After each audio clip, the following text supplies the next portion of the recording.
Can I call you baby? Can you be my friend? Can you be my lover up until the very end? Assalamualaikum warahmatullahi wabarakatuh. Saya Muhammad Fatul Mudron dari kelas PIE akan mempresentasikan pengertian kawasan desain teknologi pendidikan dan bidang teknologi pendidikan. Dari yang pertama, kawasan desain dalam teknologi pendidikan. Apa sih yang disebut sebuah teknologi? Nah, teknologi merupakan sistem baru yang dari sistem awal yang menambah daya efektivitas, efisiensi, dan memiliki daya tambah yang ada di dalamnya. Teknologi memiliki efek negatif dan positif tentunya. Nah, teknologi bisa memiliki efek positif jika disebandingkan lurus dengan sebuah pendidikan. Teknologi pendidikan didefinisikan sebagai desain pembelajaran yang dirancang dengan menggunakan metode tertentu dan menghadirkan berbagai perangkat pembelajaran yang bertujuan untuk memfasilitasi sebuah pembelajaran agar berhasil sebuah pendidikan tersebut. Bidang pertama dari sebuah teknologi pendidikan adalah desain. Nah, jika sebuah teknologi dan pendidikan tidak terdapat desain atau penerapan, maka teknologi itu tidak akan bisa maksimal, hanya sebatas omong kosong. Nah, desain di sini diartikan sebagai penerapan berbagai teori, prinsip, ataupun sebuah prosedur dalam perencanaan atau merancang program kegiatan belajar mengajar yang secara sistematis dan efektif. Nah, bidang teknologi pendidikan memiliki beberapa penerapan ilmu pengetahuan pembelajaran agar tujuan pembelajaran dapat tercapai secara efektif dan efisien tentunya. Tidak hanya pada alat dan produk, teknologi pendidikan juga terdapat pada perangkat lunak ataupun perangkat keras tentunya. Bidang teknologi pendidikan meliputi beberapa hal seperti perancangan, pengembangan, pemanfaatan, pengelolaan, ataupun sebuah evaluasi itu sendiri dari sebuah teknologi itu. Teknologi pendidikan memiliki peran, tentunya peran penting. Nah, dalam sebuah teknologi pendidikan memiliki peranan meningkatkan produktivitas sebuah pendidikan, memberikan kemungkinan pendidikan yang lebih individual, memberikan dasar yang lebih ilmiah untuk sebuah pembelajaran. Assalamualaikum warahmatullahi wabarakatuh. Perkenalkan, nama saya Nurul Latifah. Saya di sini akan menjelaskan tentang ruang lingkup teknologi pendidikan. Aplikasi di dalam teknologi pendidikan menyebabkan munculnya suatu kebutuhan untuk mengidentifikasi proses pendidikan, latihan maupun tugas-tugas, dan sebuah aplikasi yang dapat diukur dan diamati serta memberikan jawaban yang tidak membutuhkan waktu yang lama. Apabila digabungkan dengan kegiatan lainnya, maka akan mempersingkat waktu guna tercapainya suatu tujuan secara langsung. Terdapat beberapa kawasan di dalam teknologi pendidikan yang akan dikembangkan. Setiap kawasan berhubungan dengan satu dengan lainnya sehingga menjadi sekelompok kegiatan yang sistematik. Kawasan-kawasan itu diantara lain yaitu satu, kawasan desain.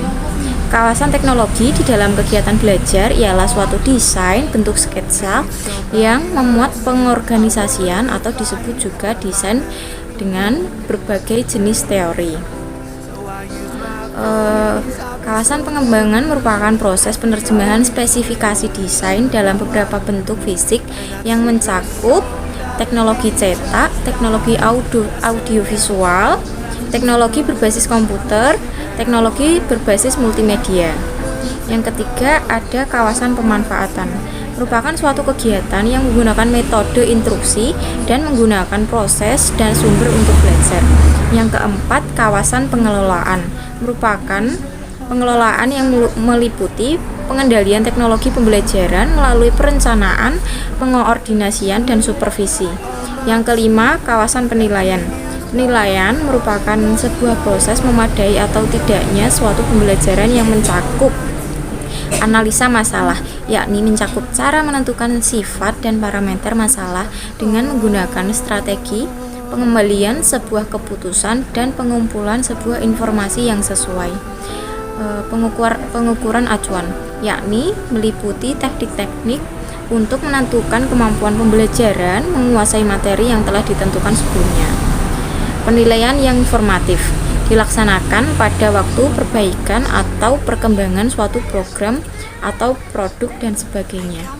Dan yang terakhir, penilaian sumatif, yaitu berkaitan dengan pengumpulan informasi tentang kecakupan untuk mengambil keputusan dalam hal pemanfaatan. Can I call you baby?